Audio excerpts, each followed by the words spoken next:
There are a lot of fan favorite decks, and one of them is definitely Flareon, or Dogbox, how I like to call it. I'll always have a soft spot for this deck because I played it to the World Championships last year, and it's just a really fun deck. I think it's one of the most fun decks that I've played, and it reminds me a lot of other decks that I used to enjoy, such as Arceus Giratina, and also just any Arceus box, to be honest. Flareon has that Arceus kind of feel where it powers up other attackers, whereas Noctowl searches out the cards that you need. It is also a very combo-heavy deck, and a very skill-expressive deck. On paper, the idea of it might be quite simple: one dog power up other dog, and other dog do big damage, that kind of thing. But I think it is a lot more complex than that, because every matchup is more so like a puzzle. Since this deck has access to Noctowl being able to grab basically anything you need at any time, it is a lot more complicated than it would look on paper. So let's take a look at a few deck lists post-rotation. This first one is a deck list that I was working on for a while, and I really do enjoy it. Two side notes though is that I would definitely like to cut one of the Crispins for a Glass Trumpet, and then something else for an Energy Switch. But other than that, this deck is really nice. I've been enjoying it post-rotation. I think it is quite consistent. However, you might be looking at this deck and obviously seeing a few random things that you don't really expect, such as Xerosic's Machinations and Espeon. These are probably the two biggest cards that are like, what are those doing in there? So a really strong combo in the game currently right now is Absol plus Xerosic, because Absol puts your hand down to obviously 3 cards, and then Absol will, pick one of those cards and discard them, which is pretty good, right? Leaving your opponent with only 2 cards in hand is pretty good. This essentially does the same thing. However, Psych Out discards a random card, right?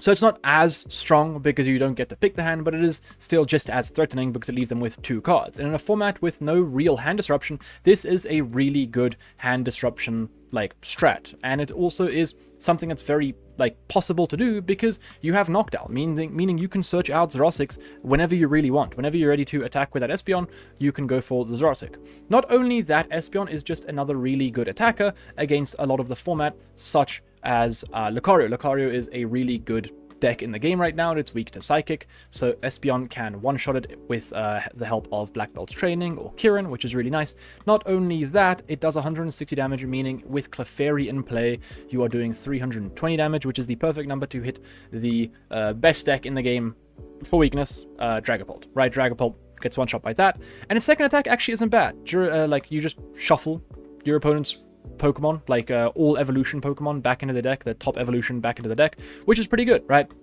So it is essentially, this is a big disruption factor of the deck. It is pretty good. So Xerosic is pretty good with Psych Out, and then Amazes, or whatever it's called, is pretty good on its own to slow down other decks. And then other than that, the deck is pretty similar to what it was beforehand. We do have a Battle Cage, obviously, for the Dragapult matchup, and also all the Monkey Dory matchups. Leafeon is still just as good because Grimmsnarl is pretty good, and also there's a lot of different kind of Monkey Dory decks going about with Frostlass, so being able to heal your field without any drawback is just really good. TM Devo is also out of the format, which is massive for this deck against any Monkey Dory deck, meaning you just basically auto win that matchup. The main way you would lose that matchup was if you evolved your Leafeon from the 50 HP Eevee and got Devoed. Well, that's no longer a threat because the Devo doesn't exist. The only way to Devo stuff is actually Dogbox. Dogbox has the best way to Devo with the Amazes, right? But other than that, there's no real Evo potential. And speaking about this Evo, it's actually pretty good because you can now swing into some decks with the Water Ogerpon early and deal 120, 120, and then next turn come in and Amazes and knock both of those Pokemon out by shuffling the highest evolution back into the deck. So it definitely has a lot of outplay potential, and with Briar, it still has that nice prize map fixing potential. Obviously, this deck's worst matchup on paper was Gardevoir, and Gardevoir is gone now, so you don't really have to worry about that matchup, but you do lose Nespal, and Nespal was a very integral part of this deck because it was searching out for basically everything, right? So that does kind of suck. On top of that, a lot of decks are playing Watchtower right now, so Chien-Pao is quite strong. That is why we are playing the Chien-Pao. We have quite a few ways to find it for Ultra Ball 4 Palpad, and the deck is quite consistent. We are also playing a Buddy Putty Puffin. I always like to have at least one draw supporter in these decks with Lily, because if your hand is really bad, it is sometimes nice to just knock out on that second turn and just get a Lily,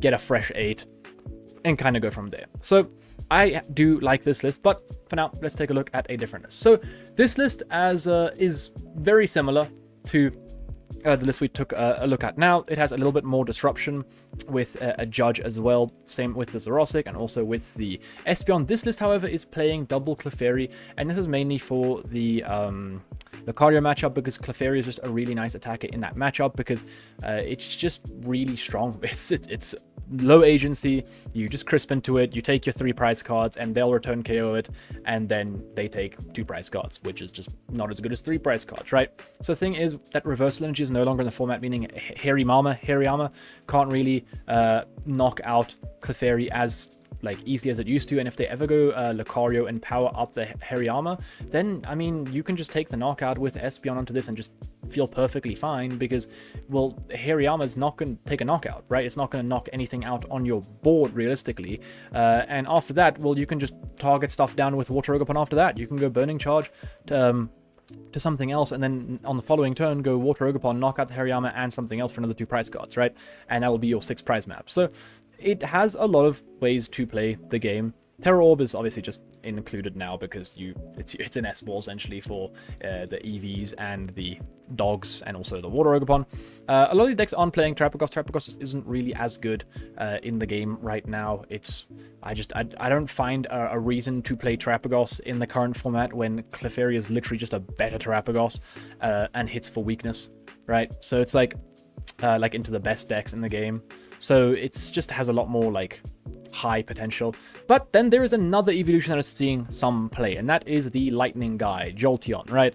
Lightning Dog is seeing play for one main reason, that is because Starmie is quite popular in some parts of Japan. A lot of locals there are playing a lot of Starmie. So what do you do when a 3-prizer that is weak to Lightning is really good?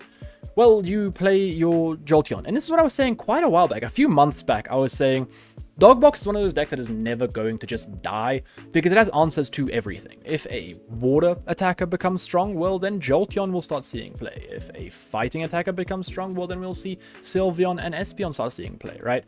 So that is the thing that is really, really important with this deck, is that it just has answers, right? And that is the thing that it's never going to die. Obviously, it's never the best deck in the room, but it's always a deck that has answers, right? And that's kind of I guess the problem with it is, since it always has answers, it struggles with consistency. But this is also a very specific deck that doesn't actually struggle with consistencies. It's more so does your opening hand look okay? And if yes, you're probably fine, because Noctowl chains into Flareon, which powers up attacker, and then you've got other attacker, they take prize. In a very aggressive format, it's a good deck, right? This inherently is a very, very strong aggressive deck. It's a deck that wants to chase prize cards. It's not doing any bullshit like Phantom Dive, spread damage, God of War, play from behind, counter catch a Scream Tail around stuff. It is, I am going to take prize cards as fast as humanly possible. Good luck stopping me, right? And that's it. That's the deck. It's really good, right?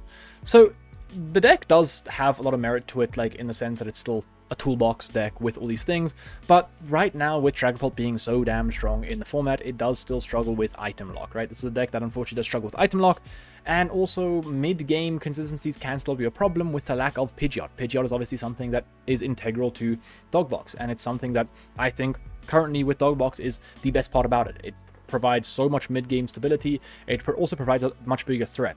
For example, if you're playing 2 versions of the deck, one with Pidgeot, right? One without Pidgeot, this deck at the end of the game, your opponent can Iona you and hope you don't hit boss, right? Whereas this deck, at the end of the game, your opponent can Iona you, but they can't exactly just hope you don't hit boss because you have Pidgeot in play. So now they have to try and deal with that Pidgeot, and if they're dealing with the Pidgeot, it means they're not dealing with your attacker. And if they're not dealing with your attacker, that means you have an attacker for the following turn to attack, which is important, because if you don't have an attacker, well, you're not taking prize cards.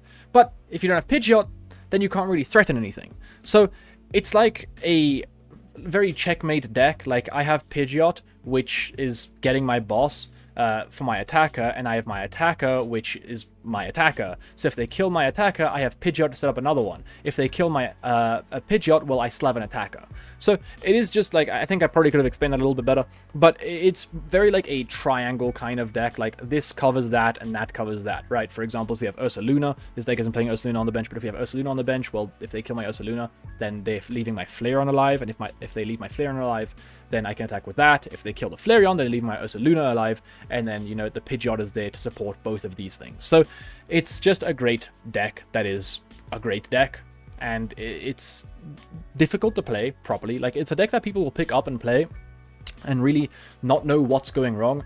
But the thing is, like, since it has so much agency over what you're doing, if you get into a bad habit of a specific matchup and you, like, in your, like, mind, you always go aggressive. Let's say you say, all right, in Dragapult, I need to take out the Dreepies, right? And you go Water Ogerpon straight away. You commit your Sparkling Crystal. You commit your Crispin straight away to your Water Ogerpon. And then from there you go Torrential Pump. And then all of a sudden you're under item lock and you've been counter captured and your board state is just slowly falling apart while your opponent builds up, you know, their Dreepies, their Dracloaks, their Dusclops, they're now Phantom Diving you and counter catching, and you're wondering what happened, right?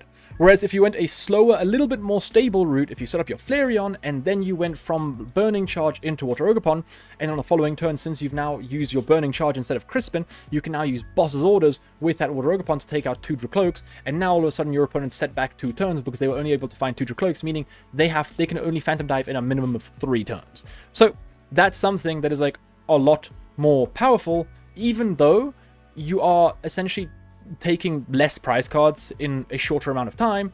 You are still having a much better board state. And if someone doesn't understand that, they're never really going to improve with this deck, because since this deck has the like potential to just cherry pick exactly what you want out of the deck, so if you go Noctowl, you are just going to get Crispin and Crystal every time, right? But if you don't understand the line is actually Burning Charge, well, there's nothing like to bail you out of your own mistakes. Like a deck like Gardevoir can still Iono itself into Rare Candy Gardevoir. Whereas this deck, it's like you have to Noctowl yourself into those things. And sometimes you have to Noctowl yourself into another Noctowl so you can set up a bigger combo.